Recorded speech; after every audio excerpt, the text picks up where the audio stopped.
अतिका भला न बोलना, अतिका भली न चूक, अतिका भला न बरसना, अतिका भली न धूप कबीरा, अतिका भली न धूप, अतिका भला न बोलना, अतिका अतिकी भली न चूक, अतिका भला न बरसना, अतिकी भली न धूप कबीरा, अतिकी भली न धूप.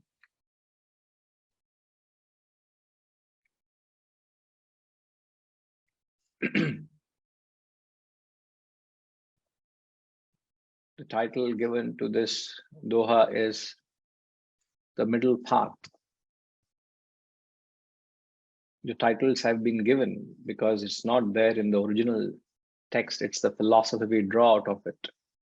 So the message here is neither too much of talking nor too much of silence is good.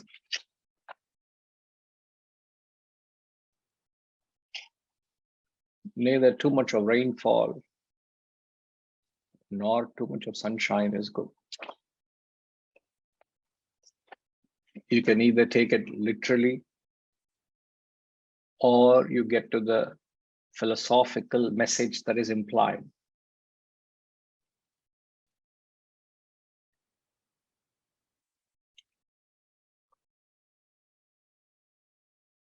Gatrima, are you in a position to get to the 6th chapter of the Gita, the PPT? Can you share the 16th verse there?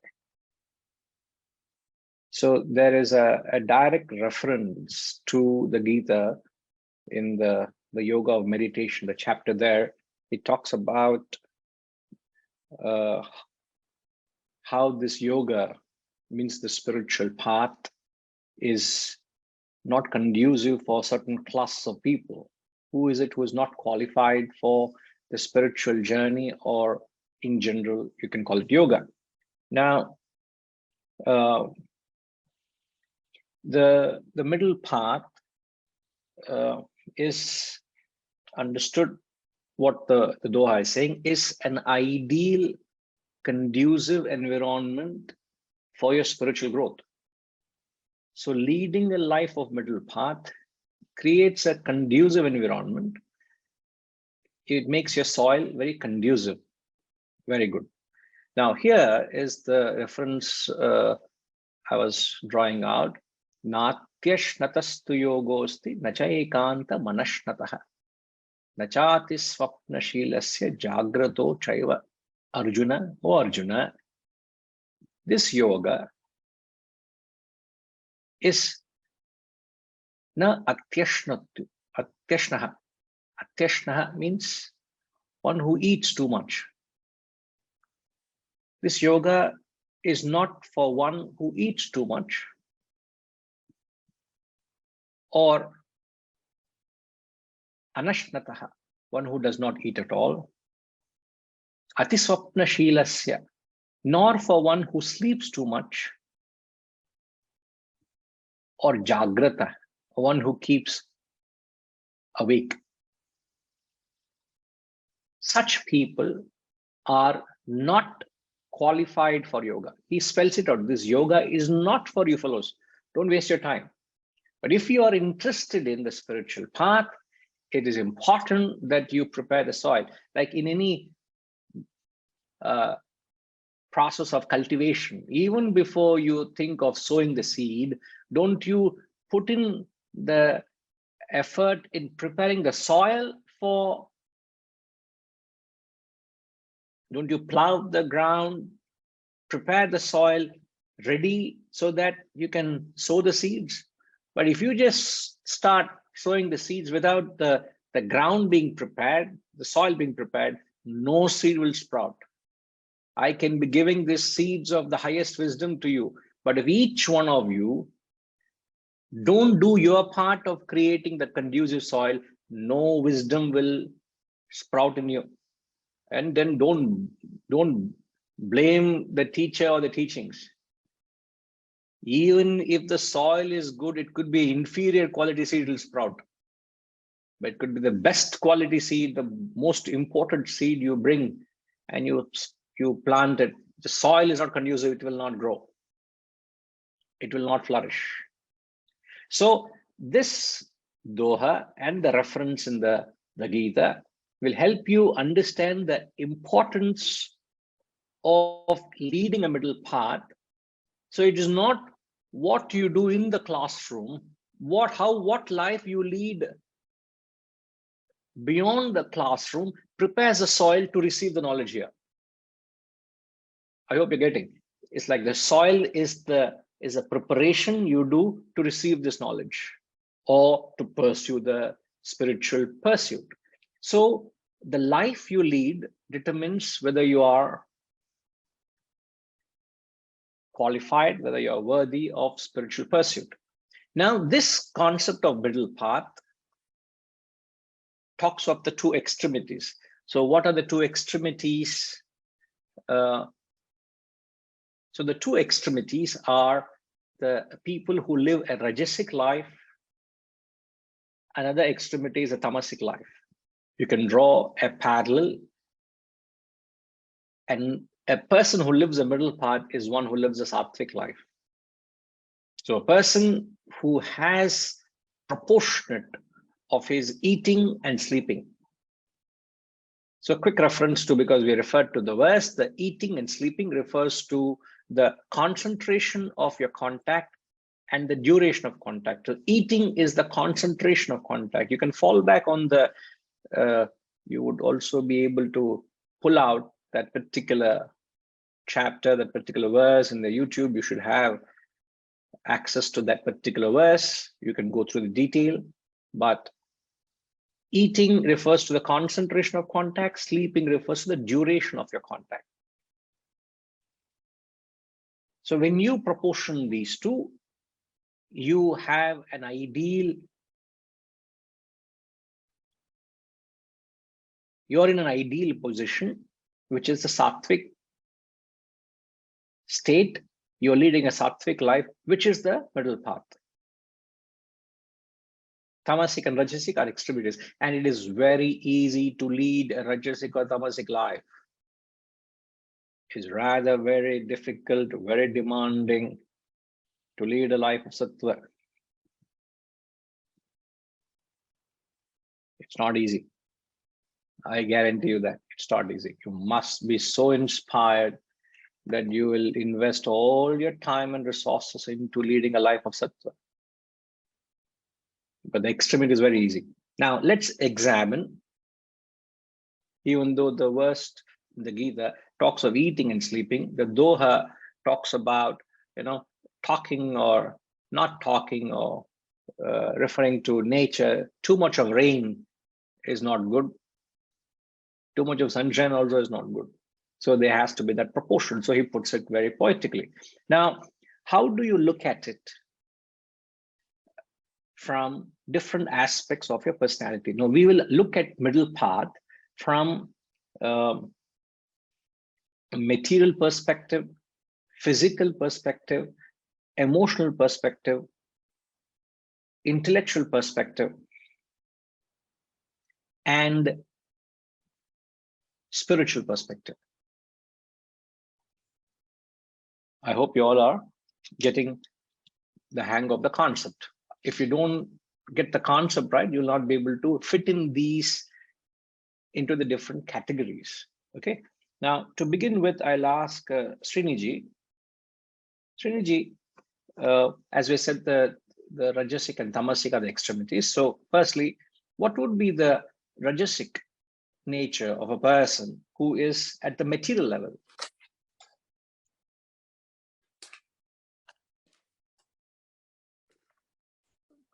Good morning, Guruji. My opinion, that would be somebody who's always in the want and into acquisition of more and more material things.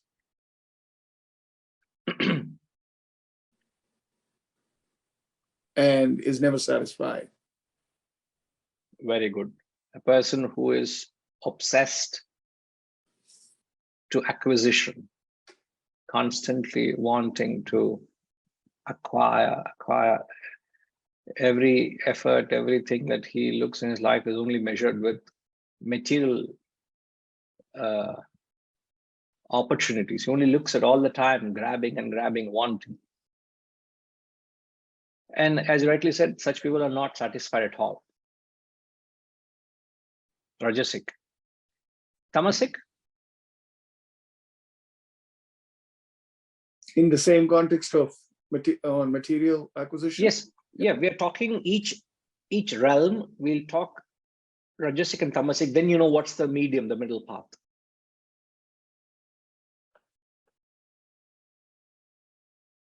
He's kind of disinterested. He or she is disinterested in acquisition. He is not interested in acquisition wealth. Why? Not that he or she has got a dispassion for it. Just lazy. They know that they need to put an effort to acquire it. So therefore they give it up. Who is going to go to work 30 days a month, 9 to 5, they say, but they will keep me hanging around in office, and then they'll keep me. Who is to go through all that pain? Let somebody else work for me, My father, mother, they have acquired enough. I will sit and eat what they have acquired. So I will not put effort. The attitude of tamas. You don't want to strive or effort for it, but not that you have lost a value for it. You have a value, but you don't want to work towards it. That's tamasic. We find tamasic people also, no? Mm-hmm.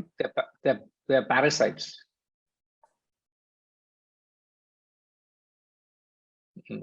Now, what completed with sattva? Who is a person who lives a sattvic life at the material level? I think a person who's content. That's the way I see it as. Of what he makes or acquires. How do you differentiate a Rajasic and a Tamasic person, a Rajasic and a Sattvic person? Well, Rajasic person is never satisfied, right? He's in the constant acquisition mode, whereas in this Sattvic person, he would expect this person to be, he acquires, but just enough where he's content. How does he acquire? He works for it. You mean to say a Sattvic person would work for dollars and cents? A Rajasic person is running behind the dollars. All the time, like yesterday, we had a visitor at home, and all the time he had spent, too close a family member, I don't want to ridicule him, but just an assessment, an honest assessment. And he says, this man has got that much land, and each that parcel of land costs this much, and I have what he said, this is appreciate that much, and that is, I wanted to get that, I missed it, and this is what it's all the time talking about. It's very evident that that man is chasing material acquisition, and all the time weighing his assets in gold. He's weighing how much is it now, what can I do with it now. I felt he's not that it was a surprise. It's not a surprise. My assessment of the person was not wrong. It's consumed with it. A Sattvic person would not be consumed with that thought. End of the day, everyone needs basic resources to carry on with life. But what is the perception of a Sattvic person at the material level? He's not greedy, obviously not, isn't it? But what is his perception to wealth?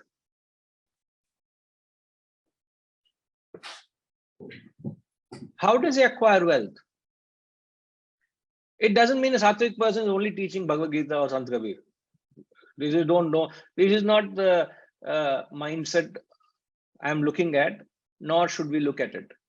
A Sattvic person can be out there in the marketplace It can be any one of you. It is in fact each one of you, because there is that aspect of sattva in you. You can have 20%, 60%, 70%, 80% sattva in you. To that extent, you exhibit that trait in everything that you do. Talking Bhagavad Gita and Sant Kabir, I can be very tamasic fellow. Nothing assured, no guarantee. See, sattva, I'm only trying to say is not that sattvic it's not that a certain field of activities. It's not a field of activity that determines sattva. A sattvic fellow can be doing business, can be out there in the marketplace. It can be anyone.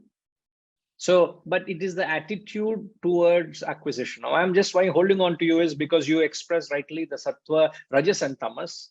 Sattva, you gave me an aspect. So let's complete that. That's why I'm just trying to hold on to the concept so that we complete it. I think it also is a person in sattva, in terms of material, is he's not chasing it. It just comes to him because of his just approach. And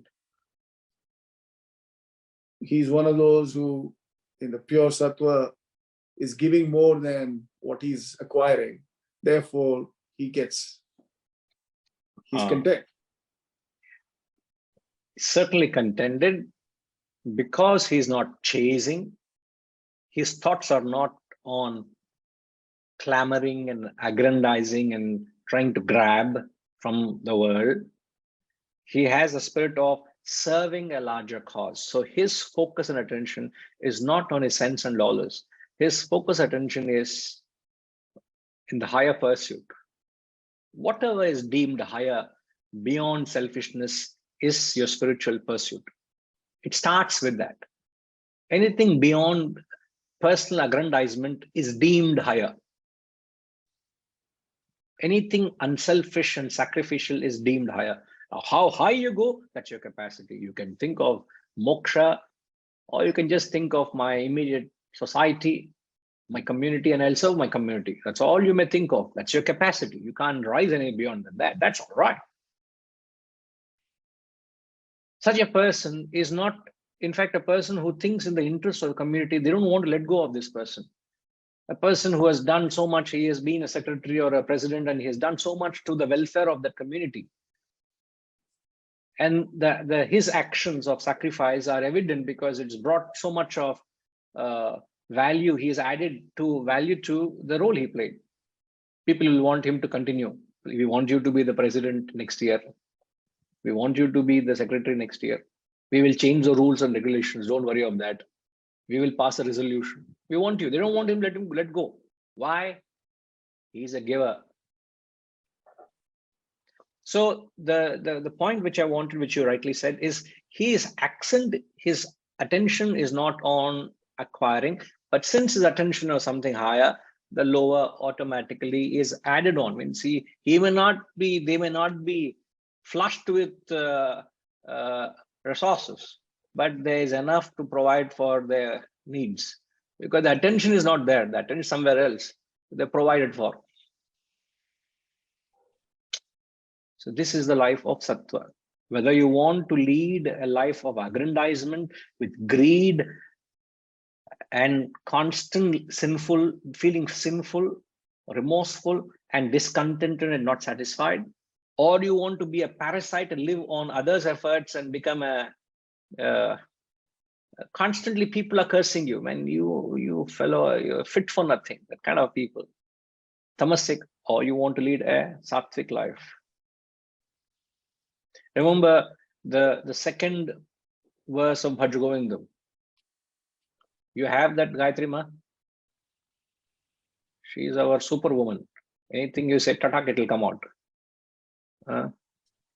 We will title her a superwoman, sir, Ramji. She doesn't need the titling, but she already is, but we shall title her. So you remember the second verse of Bhaj Govindam. Don't forget it.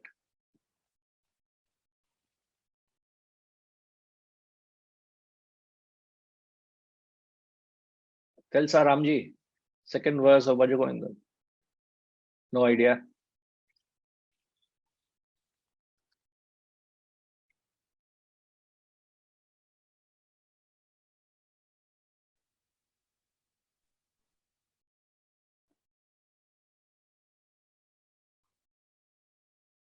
You know, Or from 11th verse. you only have from 11th verse. Huh? From 11th verse, I took over. Oh, before that, she I was invisible. invisible. Okay, ma. We shall respect your choice of joining little later. She chose to join only from 11th verse. So therefore, she has from 11th verse. The very famous Bhajagovind, which says, Moodha jahidha nagama trishnam kuru sadbuddhim manasi vitrishnam yallabhase nija karmopatham vittam te navi nodaya chetam. Says, Moodha jahihi dhanagama trishna kuru sadbuddhim manasi vitrishna. He says, O fool, give up this thirst for aggrandizing wealth. Mudajay dhanagama trishna. Trishna is that thirst. That last couple of weeks when we studied the 40th Doha, the earlier Doha on charity, we referred to Khalil Gibran, where we borrowed the terms of the thirst that is unquenchable. Remember, he said the thirst that is unquenchable. Suddenly, wisdom has dawned on to Gayatri Ma, it's available.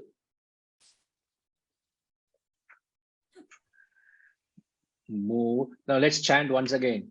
Mudha jahi hidha nagama trishnam kuru sadbuddhim manasi vitrishnam yallabhase nija karmopatham vittam te navi nodaya chetam.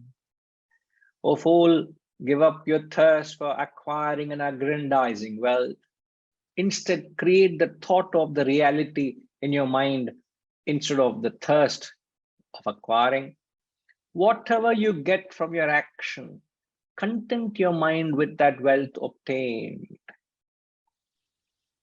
You must keep your mind contented. Srinaji rightly said, be contented. And how? Hold on to that verse, please. You will only be contented when you lead a life of sattva. If you lead a rajasic life, there is no contentment. And how do you lead a life of sattva? Replacing the thought of aggrandizing with the thought of something higher, the thought of reality. If you can rise up to the thought of reality, why not? Or anything beyond your own selfish purposes, as I've said, you've already embarked on the spiritual journey. And then whatever you get, you're already leading a very active life. It's not that you are inactive or in tamas. You are very active in your own field of activity. Whatever rewards or fruits that gives you, learn to keep your mind contented. If you're not contented, rajasic element influences your action. I tell you, so simple, but it packs a punch. My God, it packs a punch, real punch. Oh, your whole life you can spend trying to live up to this mantra, your whole life. It's so potent. Each word is potent.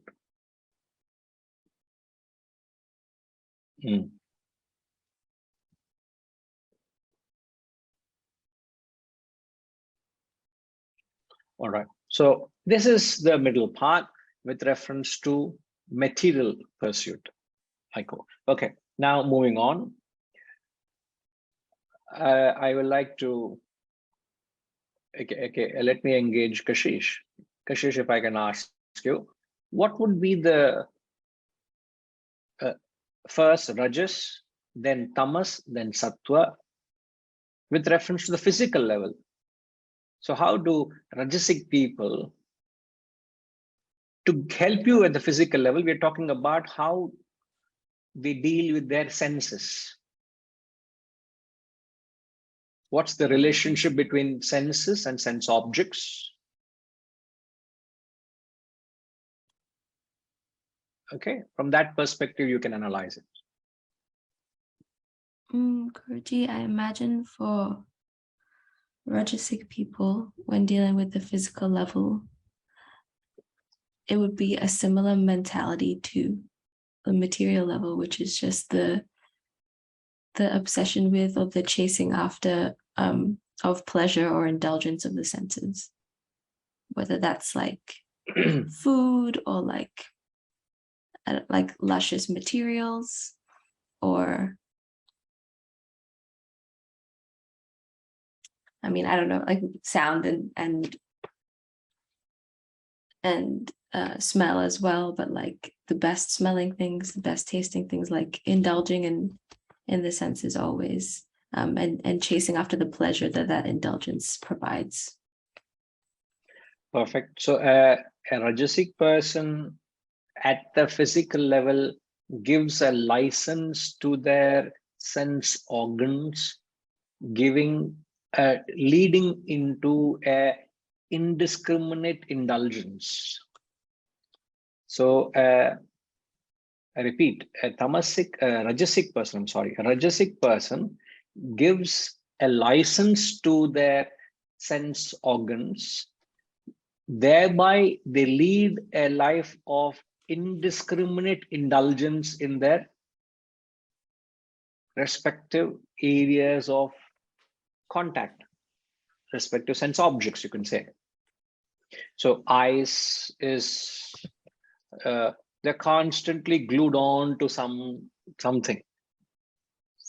Nowadays, look at life of people. Either you're never without seeing something in a screen.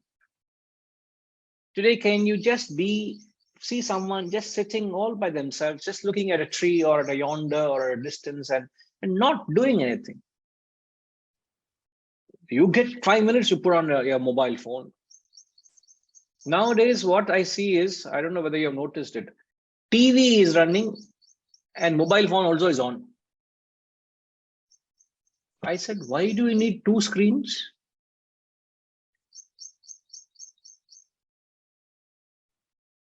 Overindulgence. There's nothing as overindulgence itself is over.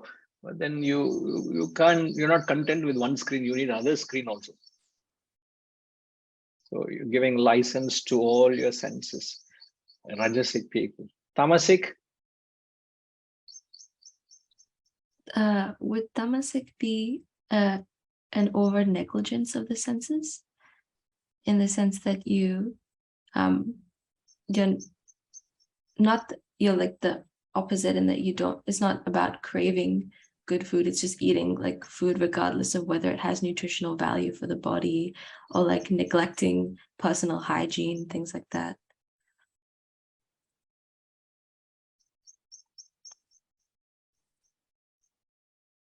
Like it's the opposite of indiscriminate indulgence. It's like renunciation of the senses in a way that it doesn't. Renunciation is a too positive word to be used in Tamasic. Apologies. No, you don't have to be apologetic. I'm just trying to correct you, because opposite of indulgence is reckless abstinence. They abstain recklessly. There are many people who keep doing fasting and over fasting. Unnecessarily, they put themselves through forced abstinence, and they have their mind of their own. Why they do it, and they start attaching religiosity to it, spirituality to it. In the name of religion or spirituality, they start fasting. It's not just eating. They say mauna vrat. I don't talk. One of the most superficial activities I've come across in spiritual field is mauna vrat. Other day, somebody was telling me, when was it? Yesterday. Yesterday, somebody was mentioning mauna vrat. Correct, guys. Yesterday, somebody was mentioning. What is mauna vrat? You know what mauna vrat is? I know you may not know, Kashish. We'll ask Ashama. Ashama, can you tell us what mauna vrat means? What does it mean? You maintain silence, Guruji. You maintain silence and you don't talk. Don't- You don't talk. Yeah, As talk. So as when you're among people and if somebody asks you a question, you just write on paper and give the answer. I mean, there are people like that. And some people will observe Maun Vrat till 12 noon or on a Sunday, that way. no, it is good. It is good for others, but it's Yeah. not good for them. I'm Oh. not coming from others' perspective. If somebody in the house doesn't talk, it is very good. I would say extend it whole day. Now, why no? Whole day don't talk. Manashanti for us. But what is happening to you, that is God knows. But once a year, there is Maun Vrat, Mauni Amavasya in month of January. So, I don't know, the spiritual people, they maintain silence on that day. This is what I am saying. This is what this is what I'm getting. People have attached religiosity, spirituality, some sentimental flavor to this Maunam, and it has got a attraction. It has gained attraction.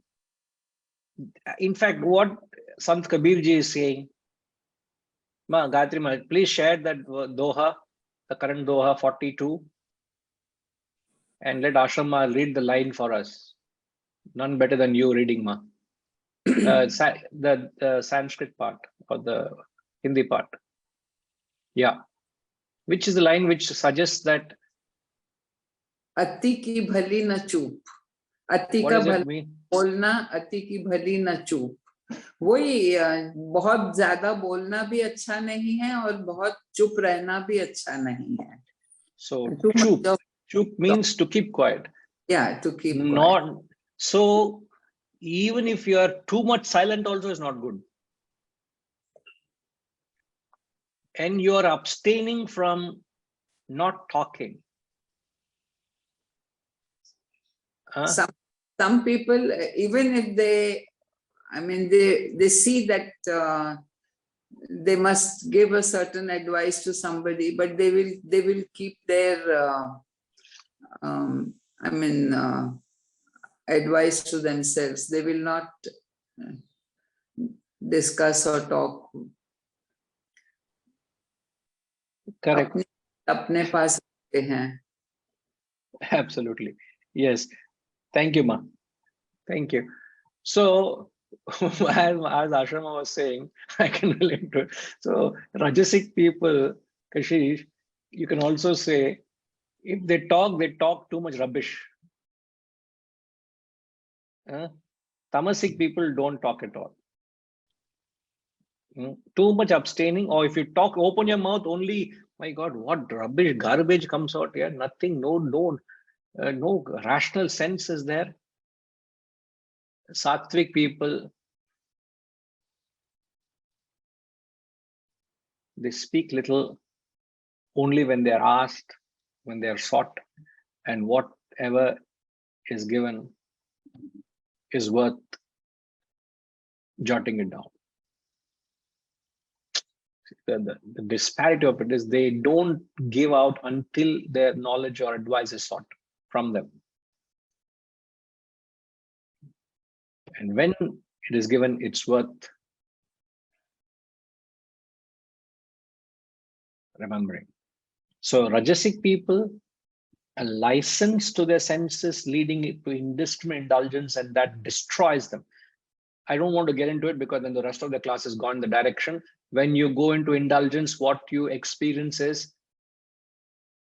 Ramji, what do you experience when you go into an indulgent life? You remember? What is a law that kicks in?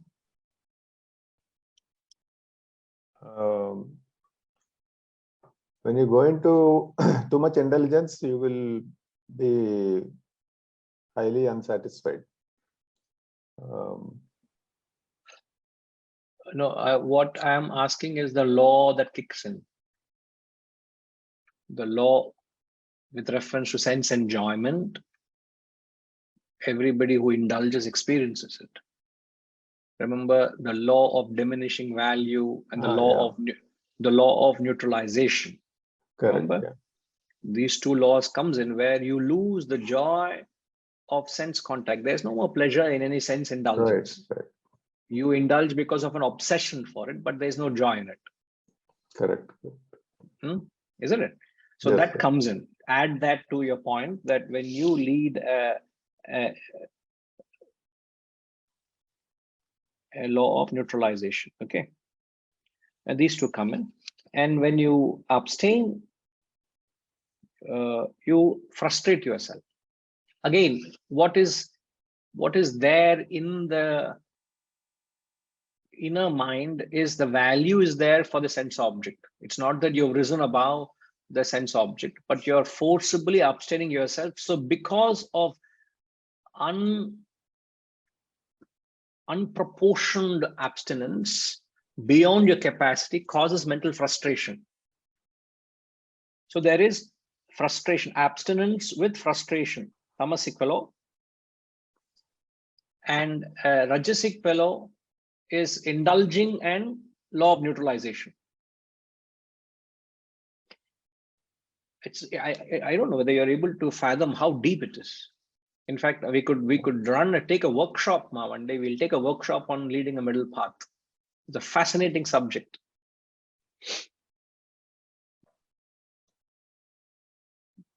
But before Ashama wants something, but before that, yeah. yes, sir. Okay. No, okay.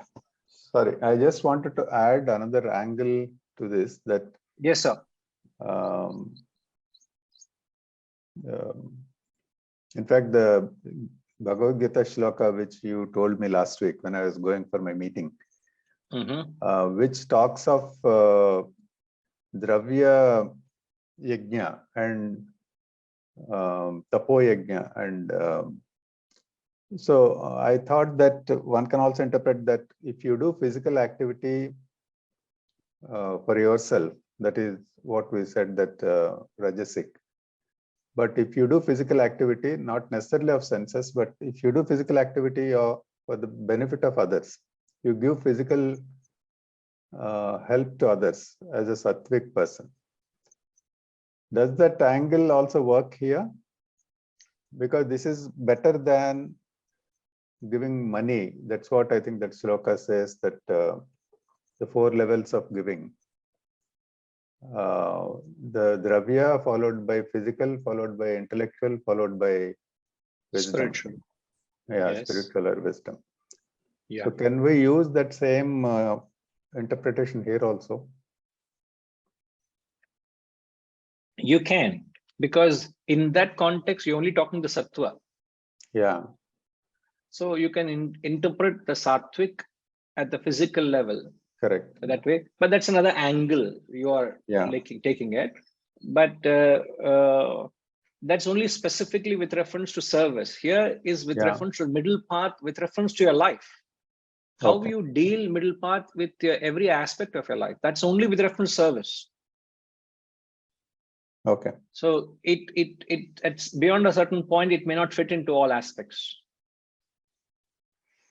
Okay, because in material we said when he shares money with others, when he no, we didn't say that. When material, he gives no, we're not even that's why we didn't take that angle. We did not take that angle. What we said, material, a rajasic person is obsessed for acquiring for himself. A tamasic person wants to enjoy without working for it. Right. A sattvic person pursues something higher, so wealth adds on to his life to provide for his livelihood, to provide for his necessities. We didn't interpret a sattvic person is dishing out material, parting material excess of his wealth or parting his material wealth. We didn't interpret that way. Okay. So that's a completely different angle. Here we are being very, very different, and this is a beautiful flavor to understand the middle path in a beautiful flavor. This is very beautiful. Okay. Okay, sir. Okay. Perfect. Thank you. So Kashish, coming back to you, if we are right to conclude, tamasic person would be indiscriminate. A rajasic person is indiscriminate, indulging, leading up to neutralization with the law of diminishing value kicking in. Tamasic person is Reckless abstinence, reckless abstinence leading themselves to frustration, frustration. Now, what is the state of sattva here? How would a sattvic person deal with his senses and the sense objects around him?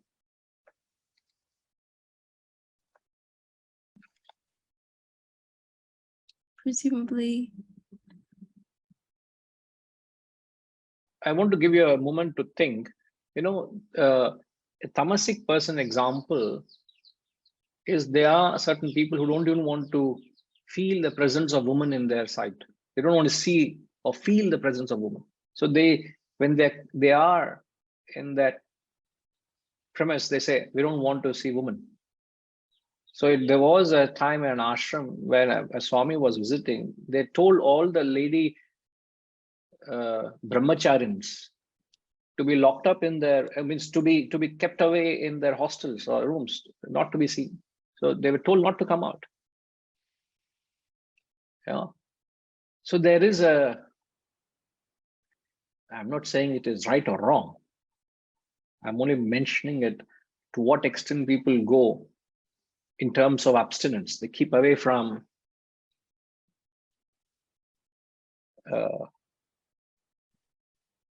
feeling even the presence.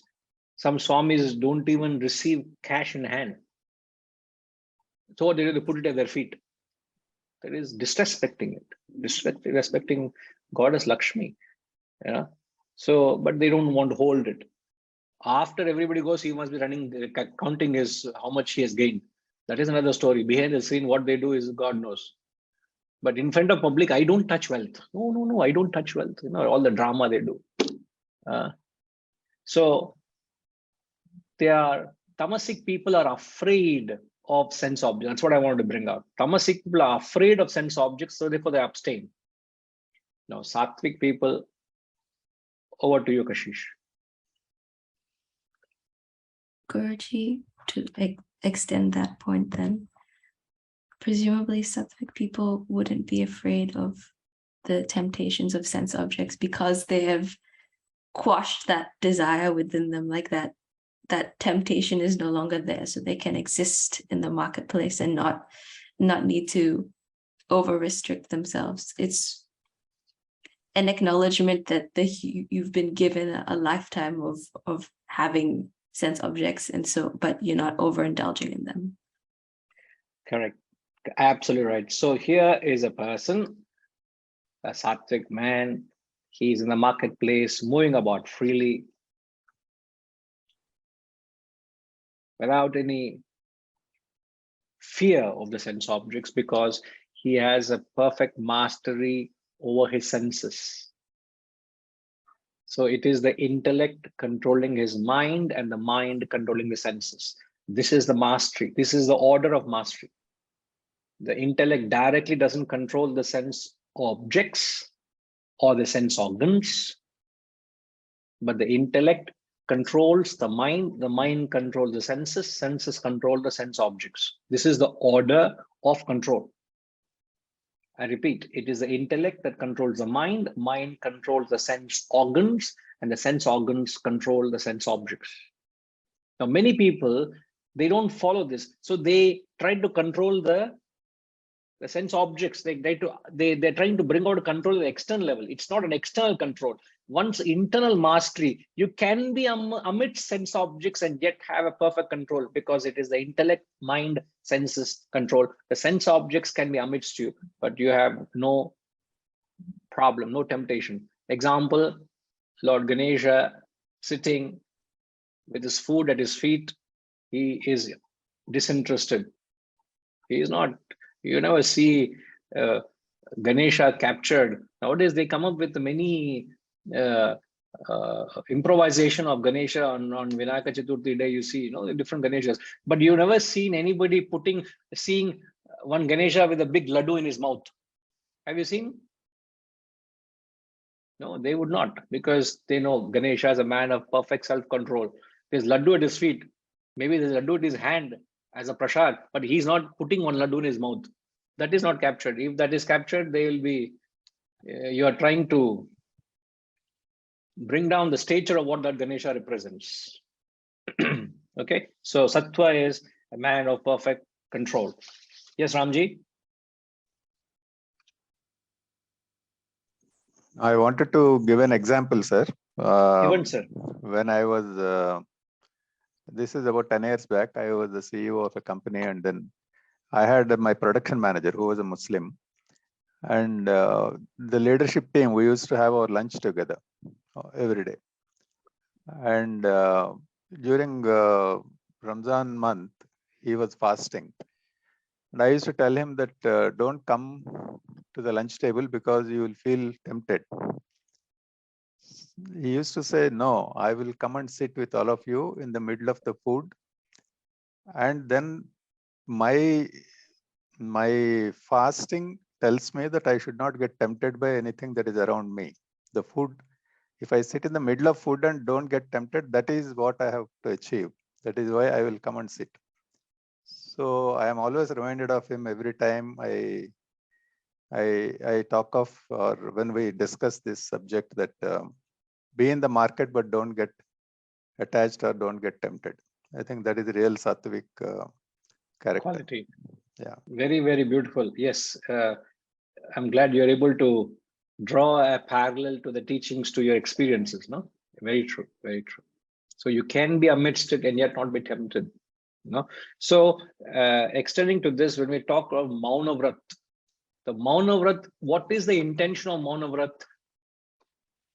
It is not to be physically silent. It is no doubt an exercise that you practice, but the attention is when you are silent, or the accent is when you're silent, the attention goes inwards to your thoughts. So the accent is to silence your mind, quieten your mind, not to plaster or zip your mouth and your mind is chattering. Mind is a constant soliloquy. The mind is constantly going on and on, and a music record going on, but mouth you're quiet, that's no use. So Maunam is meant to keep your mind silent, not remain silent. In fact, talking of that, one of the most difficult of all senses to control, it's subjective, you know. Each one of us will have a different sense organs, it's a weakness. And there's so much, almost I'm getting flooded with thoughts to explain this concept. In the Viveka Chudamani, there's a mention of each sense organ is so powerful, it can destroy you. Each sense organ. So each animal, he says, has a weakness of one particular sense organ and is detrimental to it. He says an elephant has got a weakness for skin. A fish has got a weakness for tongue. A deer has got weakness for ear, for sound. A bee has got a weakness for smell. What's left?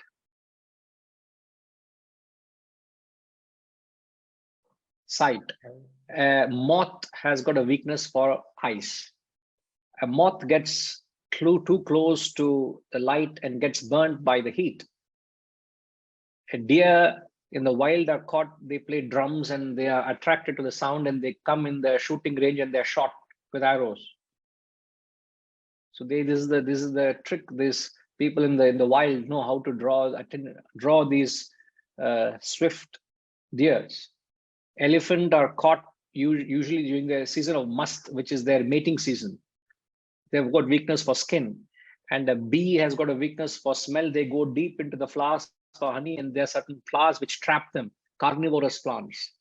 And fish gets caught in the bait of a wrangler. You know, it gets caught because it also wants to eat the fish. So 5 animals where he says each animal has got a weakness for one particular sense organ, it gets destroyed.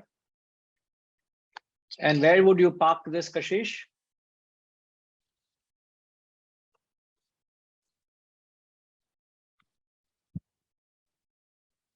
Pardon, Guruji? Where would I park Where, this? where would you park this weakness for each sense organ can be detrimental? Under which category? Under Rajasic? Perfect. It is the Rajasic category. So every sense organ is powerful, but amongst all, again, it's subjective, but amongst all, one of the most difficult sense organ to control is what? No, I'll not ask you and trouble you with that, Kashish. So you can take a Thank you, break. Guruji. So she's so relieved, you know. I knew that.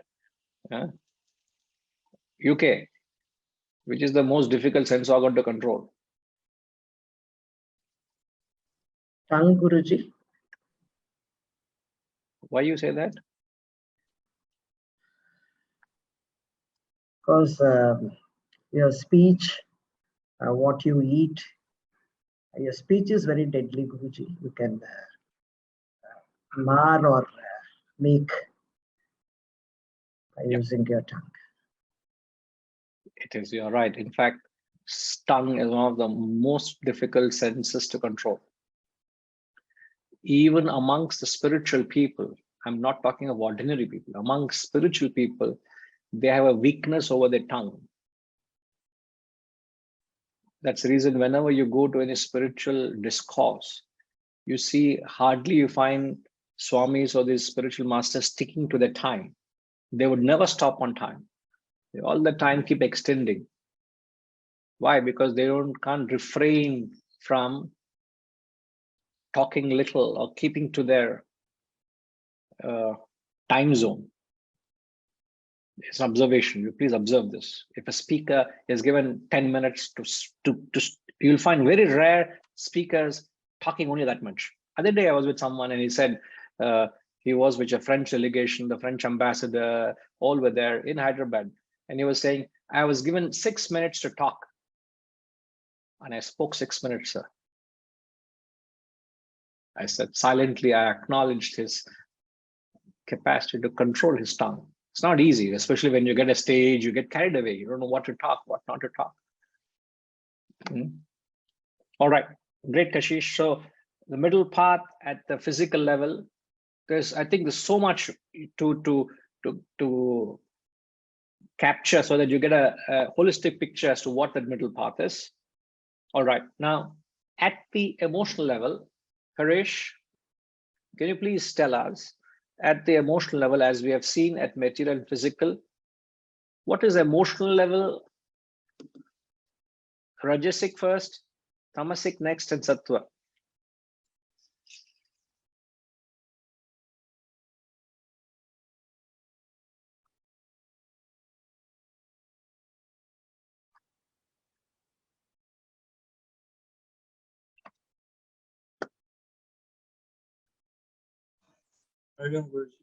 Hariom. In the Rajasic level, Guruji, and the emotional level for Rajasic traits, an individual is very, very affected at everything involved in their lives. They're very involved, they're very effective. They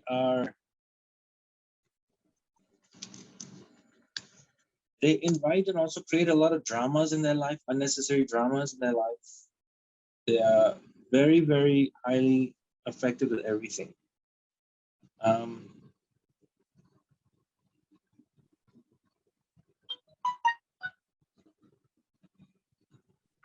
Every aspect of life affects them. They can be too excitable, they can be too angry, they can be too sad. There's an extreme of everything within them. Perfect. Yes, you're very right. Spot on there. On the Tamasic level, Guruji, they are totally unconcerned. They lack empathy. Where they need to have empathy or they need to have a reaction, they have no reaction or they have no empathy when they need to. They are very cold. They're very unconcerned. Yeah. Indifferent. Indifferent. Okay. And on a sattvic level, they have empathy, they have involvement emotionally when it's only when it's required. They will not simply just waver with their emotions. They will see the situation, assess the situation, and accordingly lend that emotion to that situation or the person when it's required. So they don't linger beyond that. That's my understanding, Guruji.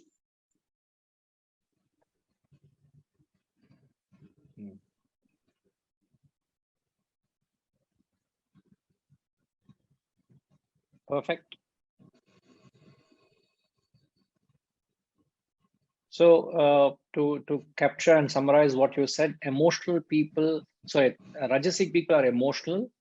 Yes. They are constantly vacillated with variety of emotions that their mind harbors, whether it could be positive, it could be negative. They're affected, they exhibit, they are very dramatic, they dramatize, they are victims of their emotions. Yes. Whether it could be love, you're a victim of emotion. Whether it could be anger, you're a victim of anger.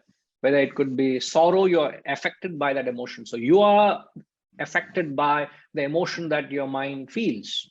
That is Rajas. You're swayed, you're a victim. Tamasic people, they're very cold, they're indifferent, as you said, they are unconcerned, they're heartless. They become like a piece of wood or stone. Tamas. Sattva is you have chaste emotions, you entertain pure feelings and emotions for others. At the same time, your emotions are well controlled by your own intellect and you don't become emotional.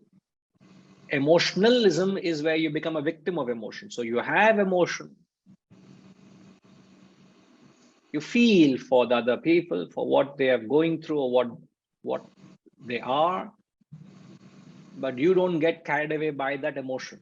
So you have, as I think it is Oliver Goldsmith who says, he portrays, was it Oliver Goldsmith who talks over in The Village Preacher? I think it is Oliver Goldsmith.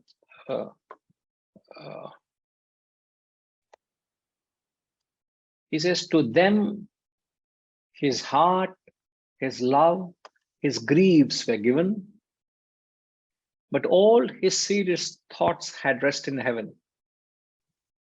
As some tall cliff that lifts its awful form, swells from the vale, and midway leaves the storm. Though round its breasts the rolling clouds are spread, eternal sunshine settles on its head.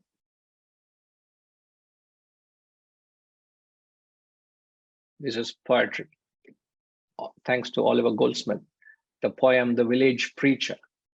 The Village Preacher by Oliver Goldsmith, the concluding lines of the poem. I repeat, to them, his heart, his love, his griefs were given. I mean, all the time he had time to share his feelings and listen to others' feelings. He was always available. He gave his heart and love, his griefs were given. But all his serious thoughts had rest in heaven. But where is his intellect? Ever anchored in the higher. And he compares a man like that to a tall cliff. Like a tall cliff that lifts its awful form, swells from the vales and midway leaves a storm. Though round its breasts the rolling clouds are spread. When you see a tall cliff from a mountain, you see the clouds are the midway level of the cliff, and the top portion of the cliff is ever exposed to the sunlight. The clouds are only at the midway level. So he says, though round its breasts the rolling clouds are spread, eternal sunshine settles on its head. So the emotions never topple the wisdom or the clarity of thought. So head is above the heart. So even in human anatomy, head is above the heart. Heart is lower, head is above. At least for that sake, we must behave like a human. But animal, it's only same level. Head and heart, same level. Therefore, animal is affected by emotions. A human is not meant to be affected by emotions.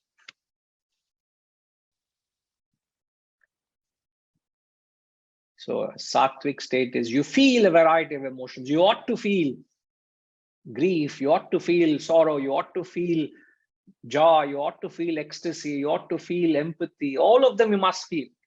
But none of them should topple your intellectual clarity and wisdom. Not to feel is tamasic, to feel and affected is rajasic, to feel and not be affected is sattva. Wow, what a state. What a state. This is the middle path. We are talking about how the middle path creates a conducive soil or environment for your spiritual growth, for your spiritual sadhana. If you don't do this, it is in vain. It doesn't serve your right purpose. Okay, now intellectually, what are the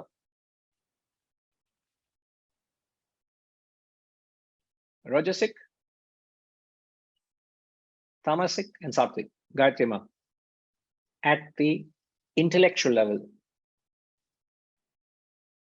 At intellectual level, this Rajasic people try to acquire more and more knowledge, and they don't practice, but try to read as many books as possible or preach. They have a lot of wisdom, lot of knowledge. That's it.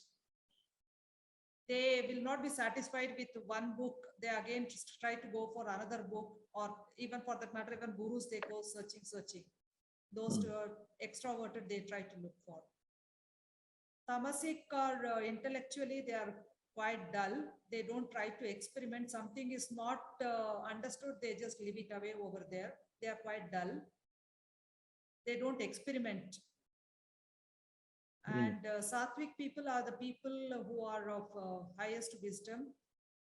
They just take up some little knowledge out of it and try to live that, as you say, 70–80%, like they learn little, but they try to experience and live that wisdom to the maximum level. Perfect, perfect. So Rajasic people, intellectually, they are voracious readers. They go into the length of study. They are voluminous readers. They keep acquiring information and they're not satisfied. Keep on reading, just for the sake of it. And since they have not processed it, digested, it doesn't reflect in their transformation. They're informative, but not transformative. They don't walk the talk. The disparity is maximum in Rajasic people. Tamasic people, they don't waste their money on books. They say, no, we don't want to do that. They will not, lazy, inactive. They don't think at all. They don't exercise their intellect. Such people are also, I don't know whether you would want to park it in a Rajasic or Tamasic. It's very difficult to have a healthy conversation with these people because they think they know it all. Where would you park that? A person who thinks who knows it all could be Rajasic or Tamasic, Gayatri Ma? Rajasic only, because he has got knowledge of various books, he may quote from that, that's it. I think Tamasic people will not try to even argue. They are quite, they don't experiment with anything. Looks like Sriniji has a different view to it. What do you think, Sriniji?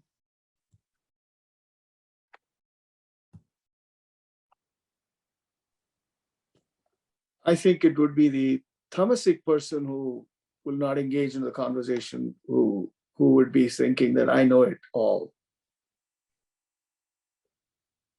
It could be bothered. The arrogance or whatever you want to call it. That's the way I see it. I agree with you. In fact, Gayatri, I think the Tamasic person, he thinks he knows it all, that kind of arrogance kicks in. A Rajasic person, he gets into a dispute. He tries to showcase his knowledge. There are certain types of people who go to a teacher to show how much knowledge they have. So they go and exhibit their knowing. A tamasic fellow thinks he knows it all. That kind of an air of arrogance they have, you know. So as I said, it's very subtle thing, but you can place it this way to get a picture of it. But a person with wisdom is humble, is very down to earth. There is no air of arrogance with him, because they have, the accent is on the depth of the wisdom, the depth of the knowledge. So they are voluminous readers, means they read enough, but they try to absorb as much as they can. The accent is on reflection, and which results in a transformative state. So what little they have, they live it. So the disparity is very less in a sattvic person. Interesting, isn't it?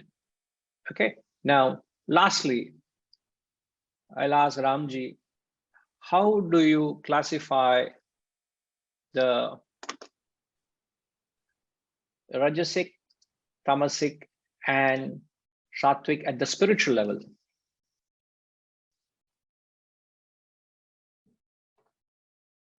I will attempt it, sir. Sorry? Rajasic, Yes, sir. the Rajasic person, I think, in the spiritual field is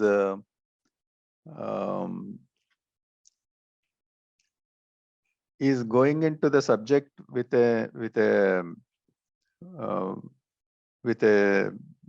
intention of inquiry, and with an intention of just acquiring that information or knowledge about what is spiritual field, and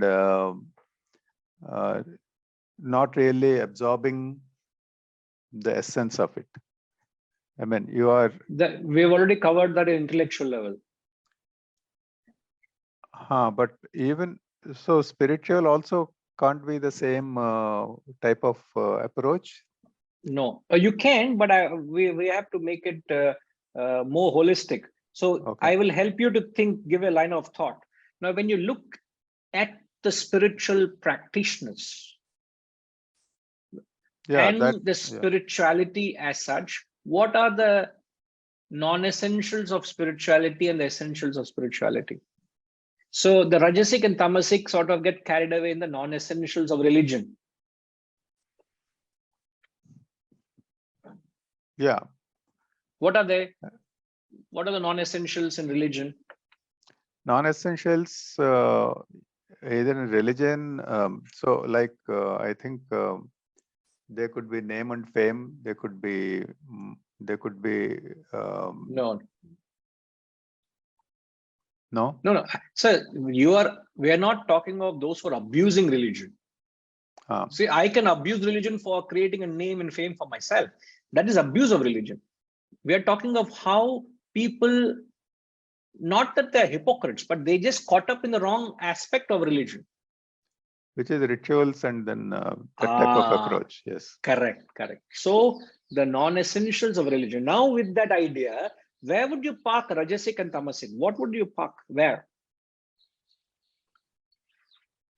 So the Rajasic person may actually be following or promoting all these rituals and superstitions, and then practices which are actually not a part of the spiritual thinking, but it could be just to, some people may do it just to have control on others also, but they practice it or they promote it as a means of what they believe to be is the right way of, through their own studies, they may feel that that is the right way to follow religion or to follow spirituality, and they may actually misuse it. And that actually creates 95% of the people in the world follow them, because that is easy to follow rituals, and then feel that they are doing religious progress. Whereas the Tamasic people will not indulge in that at all. I mean, they will not, they may do it, they may not do anything in terms of religious. They may remain indifferent to religion. They may remain unaffected by religion. You Or mean to say you want to put an atheist under tamasic category? no, sir. I think many atheists are they have a logic. They have a logic, and they do feel that they are fully convinced that there is no need for a god or a religion. And but I think the tamasic person in spiritual field is someone who doesn't make an effort to understand what is religion and what is spiritual way of what is that knowledge. And they may actually, out of ignorance, I think that is more of ignorance, they may even actually be critical of religion or spiritual fields. That would be the easy thing to park. But my thinking was, I'm thinking along with you all fresh. Please, please allow me to see a person who is fanatically holding on to his religion without any independent thought or examination of what the religion is propagating or the teachings. They take it out of proportion and they hold on to it. For example, what has happened in Iran recently, you know,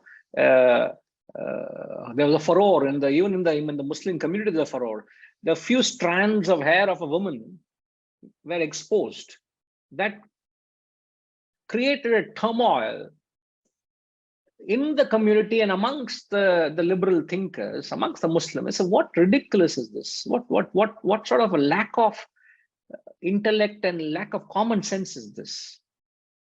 To a point where she lost her life for that, and then it had its own repercussions and consequences all over. So these are the people, fanaticism. They take it beyond. They stretch it to a point of fault until it has no relevance, no meaning and purpose to the present time, current situations or your life. That perhaps could be looked at as tamasic people who take to religion, and they get into a war because of religion. Yeah, but I thought, I mean, this is just a debate Yes. only I'm having with you, that I thought that should come under Rajasic, because through that they are trying to control others. They are trying to have a kind of they are exercising their mind. It is not that they are not exercising their mind. They are exercising their Tamasic people don't exercise. It is that's what I'm saying. But those who go to wars or those who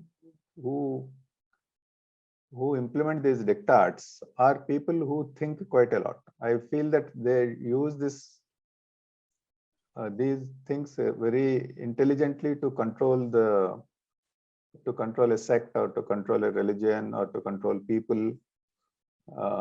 I mean, that's why I thought that might come under Rajasic. I thought Tamasic people are those who don't apply their mind at all to these matters. Maybe, but what you say also. You have a point. It's something which we need to look at it closely. As I said, even to Gayatri, I was saying there's a very thin line. There are certain elements would fall into this and that. You know, Correct. You can argue it. You can argue it both ways. But what is important is for us to see if one is caught up in this particular practices. You know, like even we said, Maunavrat is again another superstitious belief or a certain mechanical ritual that they practice. So the non-essentials of religion are mechanical rituals, superstitious beliefs, blind faiths. Right. So when you go through these, you adhere them, you give an over importance to such practices. Yeah, that is one type of people. Yeah. Where I don't know where you want to park it. You want to park it Rajasic, Tamasic, that I would be quite flexible. Yeah. And then there are people who are fanatically holding on to the word of religion, not the spirit of religion. So they could get into war because they hold on to the word, not the spirit of what religion is saying. I mean, these fellows are superficial. There are no brain dead fellows. They don't think at all. They don't know what they're doing. And in the name of religion, they go into war. It could be Krishna, Krishna, Krishna, holding on to Krishna as if Krishna is everything. Who is Krishna? Is Krishna a personality? Or does Krishna represent the consciousness? Who is Allah? Is Allah representing an entity, or is it a consciousness, a reality? Who is Father in the heaven? Is it the consciousness? All religions are talking one and the same, the truth, the consciousness, not the. So if you hold on to the personality and believe that alone will save God, that is the end of religion. That is the destruction of religion. It is the same with Rama also, sir. People Yes. who fight in the name of Rama don't really understand what Rama stood for, or they don't practice what Rama stood for, actually. It is good for Rama only to talk. That's why I didn't say that, sir. Sir, it's up to you to bring back the Ram Raja, sir. You must be true to your. Yes, sir. So I think that is there. People use these symbols. Correct. They use them as symbols to actually control others. That's what I feel happens mostly in religion. Yeah. Otherwise, religion is a very private affair, and it has become such a public affair now, basically to control others. That's what I feel. But So it is the expression of religion that matters more than the spirit. right. It is that you've given a more value to the expression, the exterior of religion, the garb and how you portray, whether it's be the hijab or it is the namam and the tilak and the mala around your head. All these things have more significance than the real spiritual inclination. A few centuries ago, the Vaishnavites and Shaivites killed each other, and it is also, these are all part of the same phenomenon, that in the name of religion, in the name of God, you kill others. So that is all in my this thing. So we can say whether it falls under Rajasic or Tamasic, but I think that is where it is. Yeah. And Sattvic is where you extract the essence of all the religious teachings. It is more to do with the teachings and the messages that come from these religions. That because at the end of the day, I think all religions and all spiritual journeys are aimed only at the same thing, that be a good human being and get attached to the higher and pursue the higher ideals.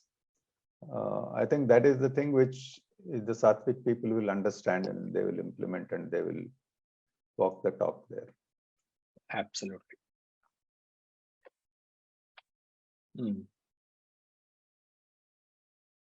So Sattvic people get onto the essentials of religion.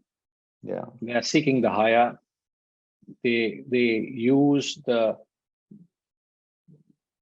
equipments through the paths of karma, bhakti, jnanam, which is service, devotion, which is gratitude, and reflection, swadhyaya, the process of internalizing the karma, bhakti, jnanam, and they are constantly aspiring to connect with the higher, attune to the higher.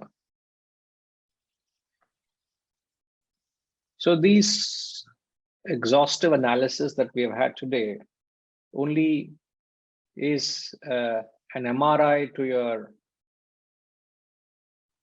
inner personality, so that you know how you are conducting yourself in various aspects, whether be it material, physical, emotional, intellectual, spiritual, so that you know whether you are, to what extent you are being rajasic, to what extent you are being tamasic, and to what extent you are being sattvic.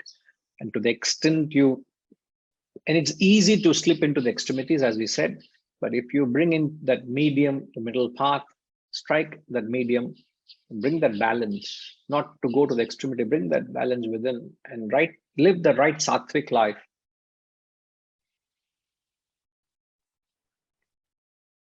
Seventeenth mantra of chapter 6. What share panungo?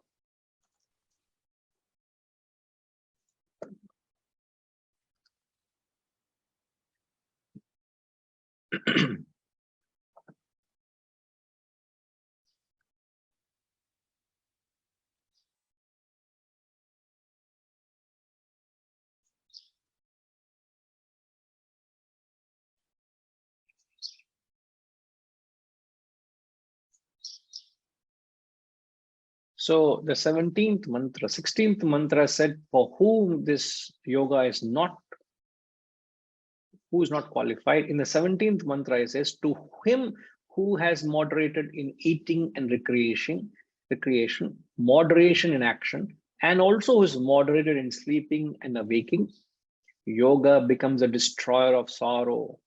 Yogo bhakti dukkhaha.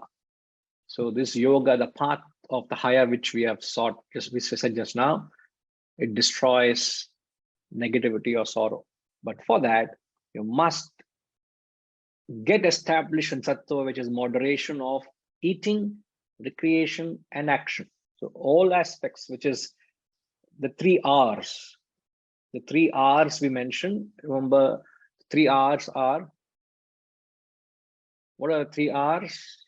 Receipt, reaction, response. So everything, all 3 aspects of your action, you moderated, and that brings about this yoga, which destroys sorrow.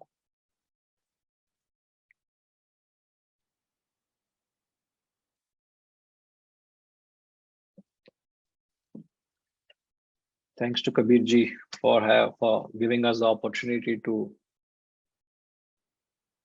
explore what middle path is. I'm sure he meant all this, even more than this. Okay, he gives us the line of thought. Okay. Om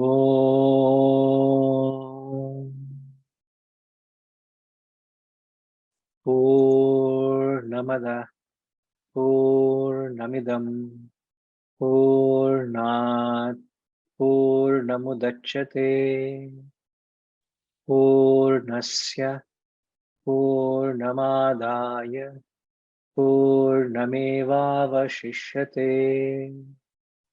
Om Shanti Shanti Shanti.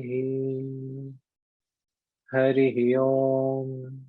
Shri Gurubhyo Namaha. Hari Om.